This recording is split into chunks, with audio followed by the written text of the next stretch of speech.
The Man That Corrupted Hadleyburg by Mark Twain, Part 2. Hadleyburg village woke up world-celebrated, astonished, happy, vain beyond imagination. Its 19 principal citizens and their wives went about shaking hands with each other and beaming and smiling and congratulating, and saying this thing adds a new word to the dictionary. Hadleyburg, synonym for incorruptible, destined to live in dictionaries forever. And the minor unimportant citizens and their wives went around acting in much the same way. Everybody ran to the bank to see the gold sack, and before noon, grieved and envious crowds began to flock in from Brixton and all neighboring towns. And that afternoon and next day, reporters began to arrive from everywhere to verify the sack and its history and write the whole thing up anew, and make dashing freehand pictures of the sack and of Richard's house, and the bank, and the Presbyterian church, and the Baptist church, and the public square, and the town hall where the test would be applied and the money delivered, and damnable portraits of the Richardses, and Pinkerton the banker, and Cox, and the foreman, and Reverend Burgess, and the postmaster, and even of Jack Halliday, who was the loafing, good-natured, no-account, irreverent fisherman, hunter, boy's friend, stray dog's friend, typical Sam Lawson of the town. The little mean, smirking, oily Pinkerton showed the sack to all comers, and rubbed his sleek palms together pleasantly, and enlarged upon the town's fine old reputation for honesty, and upon this wonderful endorsement of it, and hoped and believed that the example would now spread far and wide over the American world, and be epoch-making in the matter of moral regeneration. And so on and so on. By the end of a week, things had quieted down again.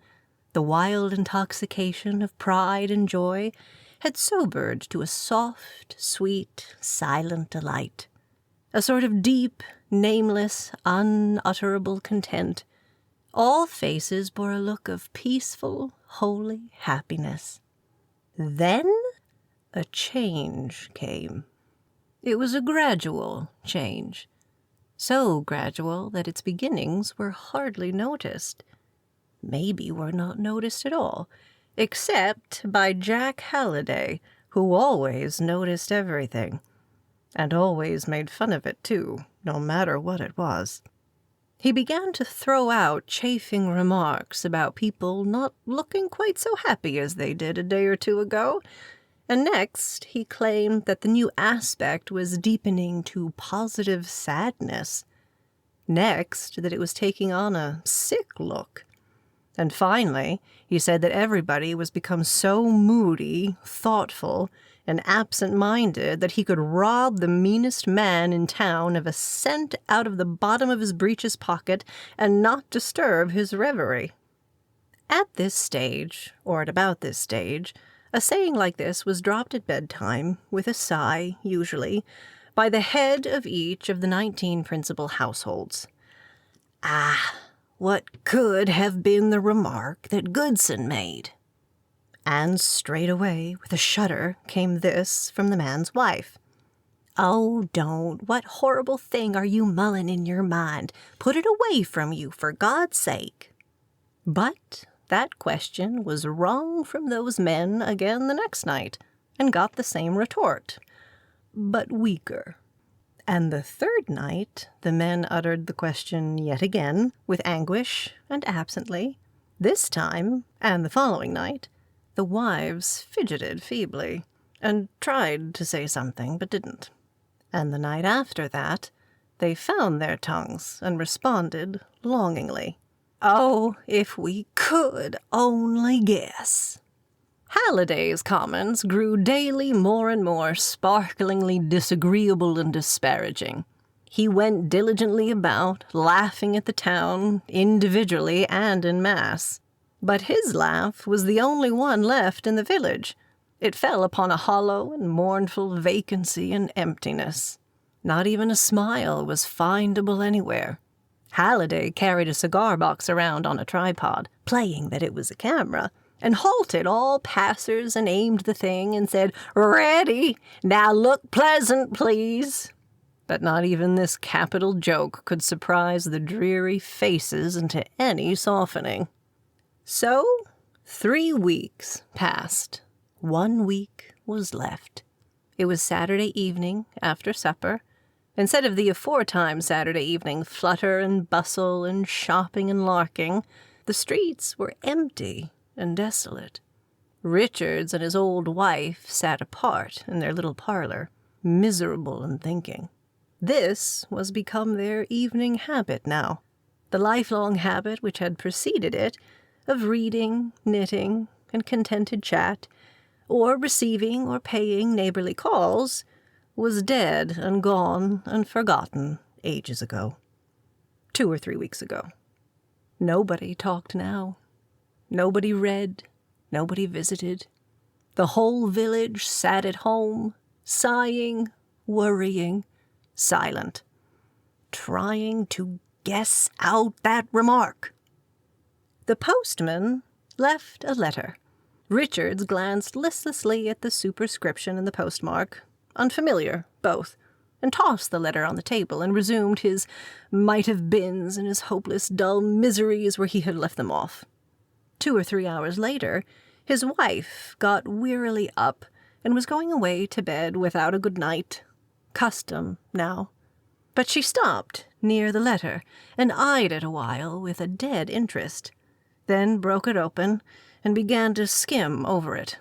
Richards, sitting there with his chair tilted back against the wall and his chin between his knees, heard something fall. It was his wife. He sprang to her side, but she cried out, "Leave me alone! Oh, I'm too happy! Read the letter! Read it!" He did. He devoured it, his brain reeling. The letter was from a distant state, and it said, "I am a stranger to you, but no matter. I have something to tell. I have just arrived home from Mexico and learned about that episode. Of course, you do not know who made that remark, but I know, and I am the only person living who does. It was Goodson. I knew him well, many years ago. I passed through your village that very night and was his guest till the midnight train came along. I overheard him make that remark to the stranger in the dark. It was in Hale Alley. He and I talked of it the rest of the way home, and while smoking in his house. He mentioned many of your villagers in the course of his talk, most of them in a very uncomplimentary way, but 2 or 3 favorably. Among these latter, yourself. I say favorably, nothing stronger. I remember his saying he did not actually like any person in the town, not one, but that you, I think he said you, am almost sure, had done him a very great service once, possibly without knowing the full value of it, and he wished he had a great fortune. He would leave it to you when he died, and a curse apiece for the rest of the citizens. Now then, if it was you that did him that service, you are his legitimate heir, and entitled to the sack of gold. I know that I can trust to your honor and honesty, for in a citizen of Hadleyburg, these virtues are an unfailing inheritance. And so I am going to reveal to you the remark, well satisfied that if you are not the right man, you will seek and find the right one, and see that poor Goodson's debt of gratitude for the service referred to is paid. This is the remark. You are far from being a bad man. Go and reform. Howard L. Stevenson. Oh, Edward, the money is ours, and I am so grateful, oh, so grateful. Kiss me, dear, it's forever since we kissed. Ah, and we needed it so, the money. And now you are free of Pinkerton and his bank, and nobody's slave anymore. It seems to me I could fly for joy."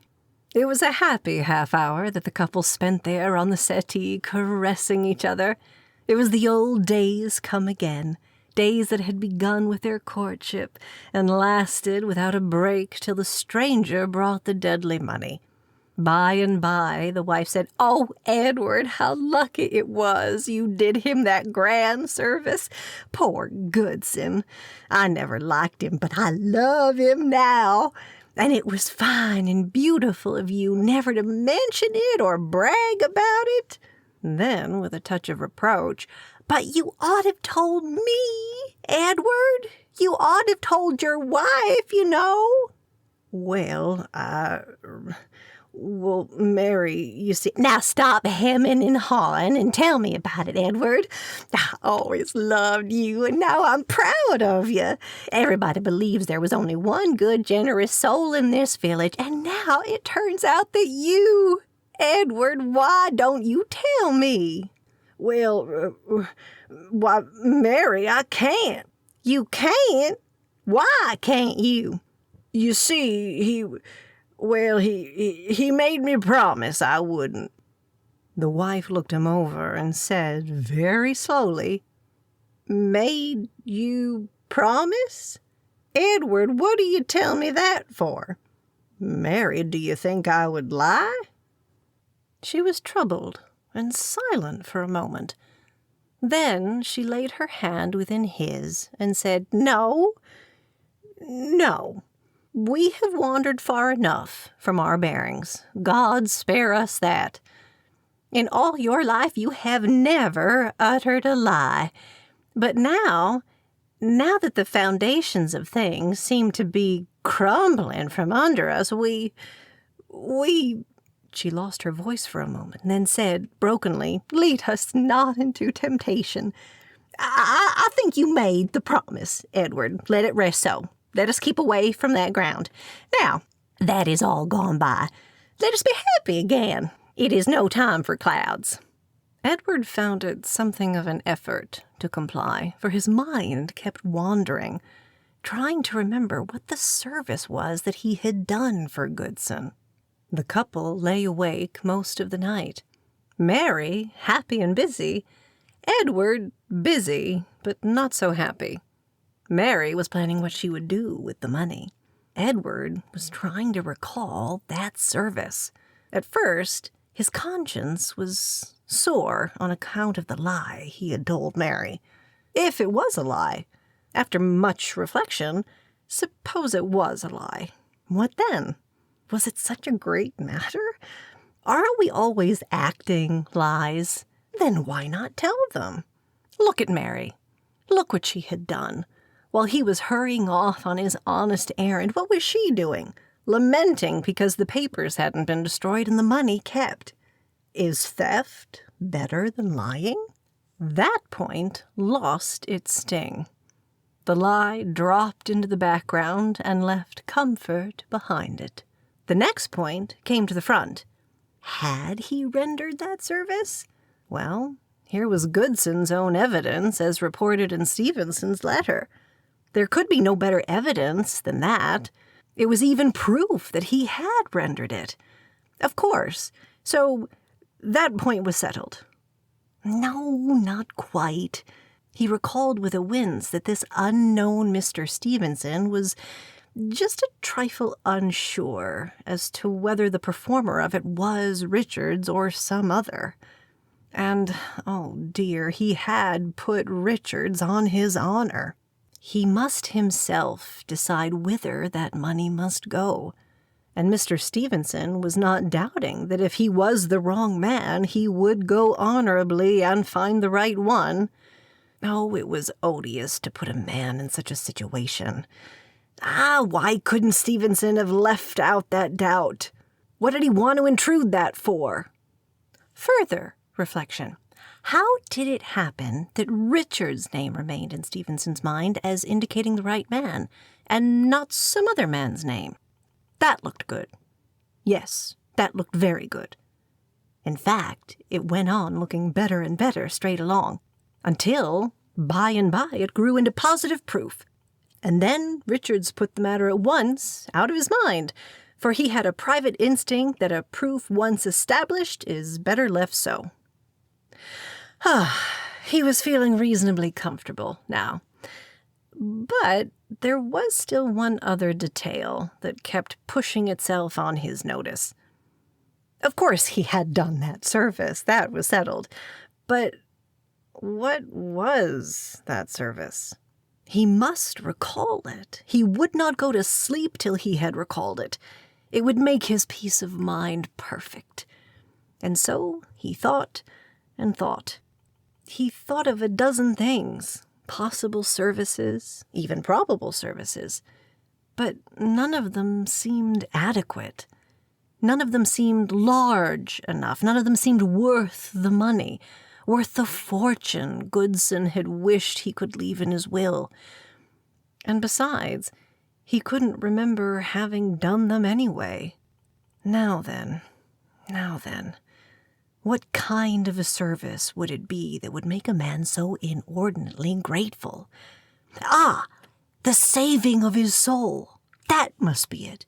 Yes, he could remember now how he had once set himself the task of converting Goodson and labored at it as much as he was going to say 3 months. But upon closer examination, it shrunk to a month, then to a week, then to a day, then to nothing. Yes, he remembered now, and with unwelcome vividness, that Goodson had told him to go to thunder and mind his own business. He wasn't hankering to follow Hadleyburg to heaven. So that solution was a failure. He hadn't saved Goodson's soul.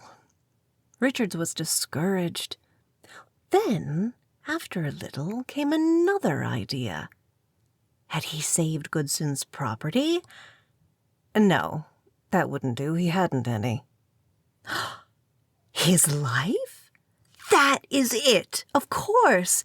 Why, he might have thought of it before. This time he was on the right track for sure. His imagination mill was hard at work in a minute now. Thereafter, during a stretch of 2 exhausting hours, he was busy saving Goodson's life.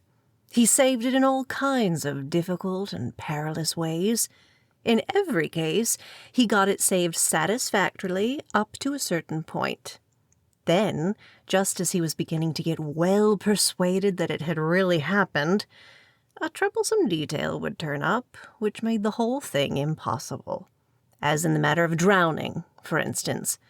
In that case, he had swum out and tugged Goodson ashore in an unconscious state, with a crowd looking on and applauding.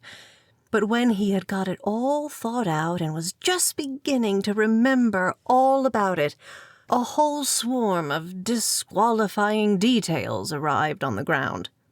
The town would have known of the circumstance. Mary would have known of it.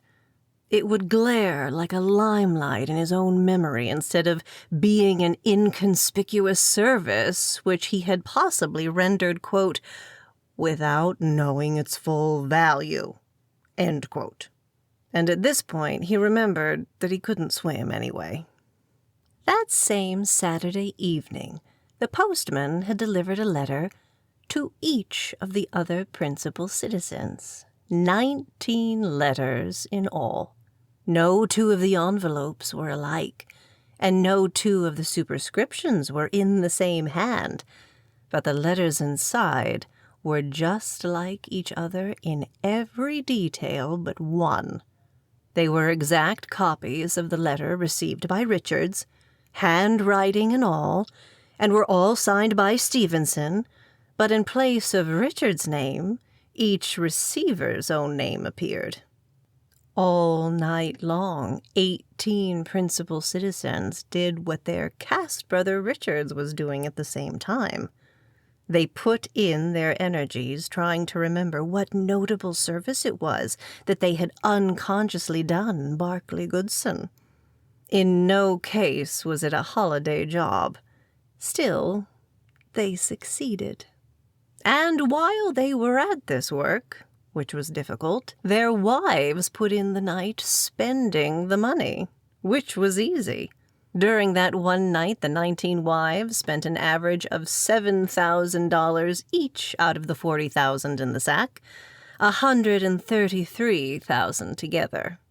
Next day, there was a surprise for Jack Halliday. He noticed that the faces of the 19 chief citizens and their wives bore that expression of peaceful and holy happiness again. He could not understand it. Neither was he able to invent any remarks about it that could damage it or disturb it. And so it was his turn to be dissatisfied with life. His private guesses at the reasons for the happiness failed in all instances upon examination. When he met Mrs. Wilcox and noticed the placid ecstasy in her face, he said to himself, "Her cat has had kittens," and went and asked the cook. It was not so. The cook had detected the happiness, but did not know the cause. When Halliday found the duplicate ecstasy in the face of Shadbelly Bilson, village nickname, he was sure some neighbor of Bilson's had broken his leg. But inquiry showed that this had not happened. The subdued ecstasy in Gregory Yates's face could mean but one thing. He was a mother-in-law short. It was another mistake. "And Pinkerton, he has collected 10 cents that he thought he was gonna lose." And so on and so on. In some cases, the guesses had to remain in doubt. In the others, they proved distinct errors. In the end, Halliday said to himself, "Anyway, it roots up that there's 19 Hadleyburg families temporarily in heaven. I don't know how it happened. I only know Providence is off duty today." An architect and builder from the next state had lately ventured to set up a small business in this unpromising village, and his sign had now been hanging out a week. Not a customer yet. He was a discouraged man and sorry he had come. But his weather changed suddenly now. First one, and then another chief citizen's wife said to him privately, "Come to my house Monday next week, but say nothing about it for the present. We think of building." He got 11 invitations that day. That night he wrote his daughter and broke off her match with her student. He said she could marry a mile higher than that. Pinkerton the banker and 2 or 3 other well-to-do men planned country seats, but waited. That kind don't count their chickens until they are hatched. The Wilsons devised a grand new thing, a fancy dress ball. They made no actual promises, but told all their acquaintanceship and confidence that they were thinking the matter over and thought they should give it, "And if we do, you will be invited, of course." People were surprised and said to one another, "Why, they are crazy, those poor Wilsons. They can't afford it." Several among the 19 said privately to their husbands, "Well, it is a good idea. We will keep still till their cheap thing is over. Then we will give one that will make it sick." The days drifted along, and the bill of future squanderings rose higher and higher, wilder and wilder, more and more foolish and reckless. It began to look as if every member of the 19 would not only spend his whole $40,000 before receiving day, but be actually in debt by the time he got the money. In some cases, light-headed people did not stop with planning to spend. They really spent on credit. They bought land, mortgages, farms, speculative stocks, fine clothes, horses, and various other things, paid down the bonus, and made themselves liable for the rest at 10 days. Presently, the sober second thought came, and Halliday noticed that a ghastly anxiety was beginning to show up in a good many faces. Again, he was puzzled and didn't know what to make of it. "The Wilcox kittens aren't dead, for they weren't born," Nobody's broken a leg. There's no shrinkage in mother-in-laws. Nothing has happened. It is an insolvable mystery." There was another puzzled man, too, the Reverend Mr. Burgess. For days, wherever he went, people seemed to follow him or to be watching out for him. And if he ever found himself in a retired spot, a member of the 19 would be sure to appear, thrust an envelope privately into his hand, whisper, "To be opened at the town hall Friday evening," then vanish away like a guilty thing. He was expecting that there might be one claimant for the sack, doubtful, however, Goodson being dead, but it never occurred to him that all this crowd might be claimants. When the great Friday came at last, he found that he had 19 envelopes